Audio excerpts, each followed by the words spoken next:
Okay, Coach Webb, I got a question for you. What's that? I'm from Tampa, Florida. Tampa, Florida. You live in the Columbus area now? Yeah, I live in Columbus.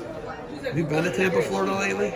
Oh man, I go several times a year. It's so nice. I go down in December with my parents in Fort Myers, which is only a couple hours south of you guys. I don't know if I'd ever come back up here if that's where I was from. I'm not going to lie to you. I'm just being honest. I could take a hurricane here and there. Yeah. No, it's great up here. I mean, I love home. Home is definitely, but I get to go down there a lot, quite often, and really months at a time. My job allows me to go down there, so I feel like I got the best of both worlds. All right, what brought you up to Ohio? Ohio State. Signed All right. with Ohio State to play football with these guys. And Were you on the 96 Rose Bowl team? no, I came the year of 97. 97, Yep. okay, so you were on the year after that. Yep. And then, so were you the bridge between Cooper and Coach Trussell? Were you No. Cooper? I was all John Cooper, and then right after us, they gave him the. Just missed it. Just missed it. Yeah. Cooper's a good guy. Cooper's a good guy. He's a Southern guy. He's a recruiter. Yeah. Yep, He's a recruiter. That's what Coach Jackson said. He's a really good recruiter. A lot of former Buckeyes on the sidelines here for Westerville. Do you have a son that plays? No, I'm the only one that didn't have a son you that serious? plays. Yeah. So you're not like emotionally super invested like all the. I keep the dads balanced. So you're the barometer that keeps the BP, the blood pressure low. Yes. How do you do that? Some of them get pretty charged up, yeah? Yeah, get charged up back.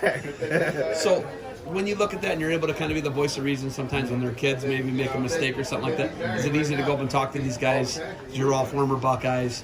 You can talk to one another, and it's easy to calm them down. Are you able to do that? It is. We all, coming up here and playing in college, going from, let's say, boys to men, we all ate the same food psychologically, so we're pretty similar in the way that we see and view things. So it's not really so much that I have to balance them with the kids. It's a lot of times when you're a dad, you don't want to keep going because you got to go home and be dad and turn off the coach. So it's more like getting for me, so I don't have to keep getting him. And so that's how that works. Even if it's pumping them up, you hear it from dad, that one thing, but you hear it from Coach Webb, it's nothing. That's why Beanie's on here joking saying I took his kids because. Oh, that's cool. Yeah, those are my boys. That's cool. Those are my boys. I can squeeze a little something different, a little more out of them because they hear from dad all the time. But me, I get them 2 hours a day. They love me, they respect me. I love them, and respect them. And it's great, it's fun. Football is the vehicle that's completely changed your life. You leave Florida, come up to Ohio. You're insane for staying with the weather. But anyhow, besides that, it changed your life. It changed my You life. are here because of it. Correct. And the biggest thing is football ends. It eventually ends. And how do you impart to the kids that there's life after football and use this as a vehicle like I used it to change your life for the better? I think it's not so much while you're playing it, you got to be thinking about the end. The days, and I think more when we played it before that, all eggs in one basket, those days are over. A lot of these kids are very smart and talented in so many things. There is no need to put all your eggs in one basket. Let's be talented. Let's be focused in what you're doing. But as soon as that over, you turn the page and you get good at whatever else you're doing. But I tell them I only want 2 hours a day. After we get done with practice or a game, go into whatever it is you want to do. Did you ever have as a kid growing up in Tampa, did you have the all eggs in one basket mentality? Was that yours at all? It was pushed, and I can honestly say that I probably did but the business of football, meaning, what was going on behind the scenes, that interests me just as much. So when I was growing up, like one of my main things, I wanted to be a general manager of an NFL football team. And so, I was always trying to figure out. I remember at their age, me and my brother, we were running mock drafts, like putting up stickers on the wall, doing the full thing. Really? Like when we were 7 or 8. Yeah, we were like Mel Kiper before Mel Kiper. I love it. Yeah. That's kind of cool. It was fun. What do you do now for a living? I'm actually an NFL sports agent. So that's what you do? Yes. Who you got under you right now? I don't want to say too No, much. you want to say too much? I Okay. believe, a lot of them don't even know it. Okay, so a lot of the kids don't even know that, but you keep it low key. You get to travel back and forth. Probably Florida, Texas, California would be my three guesses. Everywhere, right? yes. New York, East Yes, Coast, everywhere, right? yeah. You're traveling everywhere, trying to get guys deals. It's really hard to get deals, and a lot of the money is it's not guaranteed to them. I don't think a lot of people realize that you got to play to get the money. Correct. If you're hurt, you're not getting money. And that's, talking to Beanie, he had a career-ending, Yep. multiple. I think Achilles was his. Yep. Right. Yep. Knee. I'm guessing you've had some surgeries. Oh man, I had shoulder, back, both ankles. Yeah, both knees. Yeah. How do you go in and fight for a guy to get a contract, and you know that the next play could be it, right? You go in there and get the best contract you can. I take that responsibility of what you're saying, and we put that first. My job is to take care of you and your family. And I don't want you to leave out of this game with just memories. It is a business, and you got to set yourself up. It's a short time that you can earn that really good money with the NFL money, and that's my responsibility, is to make sure we capitalize that. It's not I just try to remind them it's not about my love and feelings about that. It's to keep focused on the business. Once we get that contract done in that business, then you can go and love and have fun and all of that. But I take it very serious to secure these guys' futures. So because of the question you asked me, I know it's going to end, and I know the position that it can put them in for the long haul. This business that I'm in, it can change generations, and it can give families generation wealth. So I make sure that I keep that responsibility very serious. I want to quote and say it was Shannon Sharp who said this, but you remember broke was the thing 20 years ago, 15, 20 years ago. Yes. I live by Bernie Kosar. He lives right down the road from me in Geauga County, Ohio. There are people that get really bad people around them, and then it goes away real quick. Yes. How do you first of all, you make them watch Broke? I would. And was Shannon Sharp correct in saying that they're making generational wealth? To your point, are they making generational wealth? Are they making so much money now that they can't go broke? Oh no! Well, I wish that was the case. No, guys can go broke. It's faster than you make it, you can spend it. I mean, people are coming up with different ways to have you spend your money. Cars, vacations, I don't care what it is. Bad restaurant deals. That seems to be the one. Everything. Restaurants are bad business. Yeah, record labels are horrible.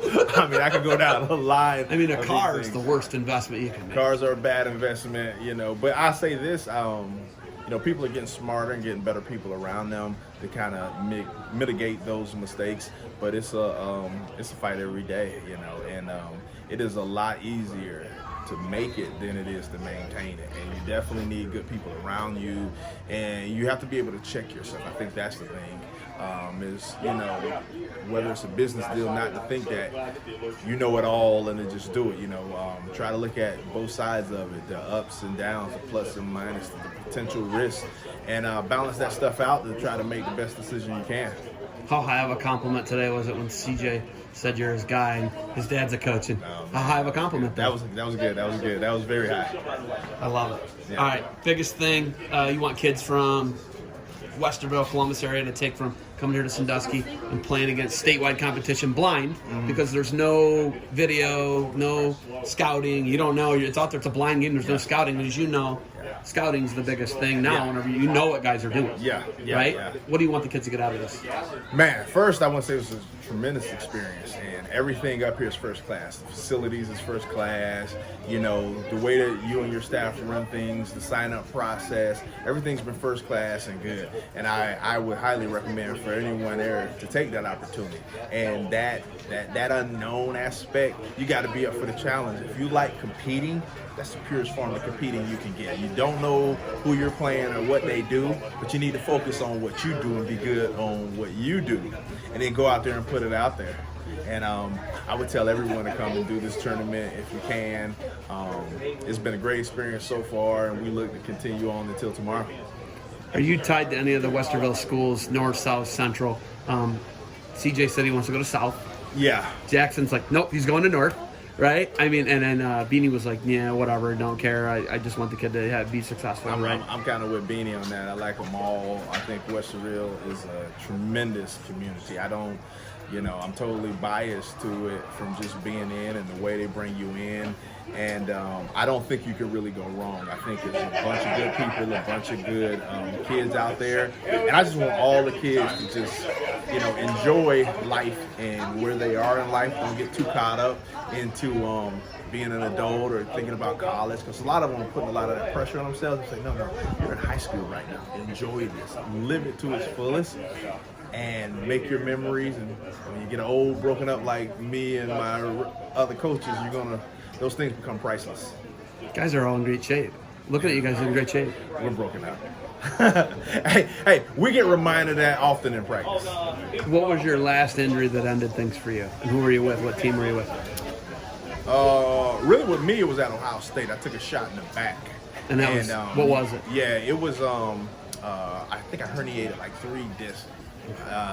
And that thing really, it never got back. And they didn't want me to have surgery immediately, and they were like, rehab it. And, we rehab. It never got too much better. And then I eventually had to have surgery. And that was kind of the end of it. Yeah.